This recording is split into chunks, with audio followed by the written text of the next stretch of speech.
এই দেখো বন্ধুরা, আজকে মা সবাইয়ের প্রিয় কালোজাম মিষ্টি বানিয়েছে। কথা না বাড়িয়ে দেখা যাক মা কিভাবে এই অসাধারণ মিষ্টিটা বানিয়েছে। প্রথমে মা কড়াইতে দিচ্ছে 1 চামচ ঘি, 1 কাপ আটা দিয়ে সুন্দর করে মিশিয়ে নিচ্ছে যাতে না টুকরো টুকরো থাকে। এটা হয়ে গেছে, মা এবার নামিয়ে নেবে। এবার একই কড়াইতে 1 বাটি জল, মিল্ক পাউডার আর ঘি দিয়ে ভালো করে নেড়ে চেড়ে নিল। তারপর 1 চিমটি নুন, কালো জিরে আর আটা ভাজাটা দিয়ে ভালোভাবে নেড়ে চেড়ে নিল।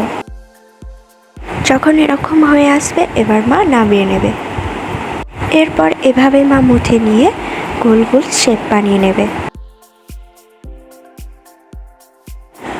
এবার মা কড়াইতে হালকা তেল দিয়ে মিষ্টিগুলোকে একে একে ছেড়ে দেবে। দেখো বন্ধুরা, কত সুন্দর সোনালি রং ধরেছে না? হালকা ফেটেছে কিন্তু কালো হলে খুব সুন্দর দেখাবে। এবারে মা শিরা বানিয়ে নেবে। 1 কাপ চিনি, 2টো এলাচ আর 1 বাটি জল দিয়ে শিরাটা মা বানিয়ে নিয়েছে। আর এদিকেও মিষ্টিগুলোও হয়ে গেছে, তাই একে একে তুলে শিরার মধ্যে দিয়ে দেওয়া হবে। এবার মিষ্টিগুলোকে শিরার মধ্যে কিছুক্ষণ রেখে দিতে হবে রসটা টেনে নেবার জন্য। এই দেখুন, তৈরি হয়ে গেল হোমমেড কালোজাম মিষ্টি। গরম গরম খেলেই কিন্তু আসল স্বাদ। ভিডিওটা ভালো লাগলে লাইক, শেয়ার, সাবস্ক্রাইব করতে ভুলো না।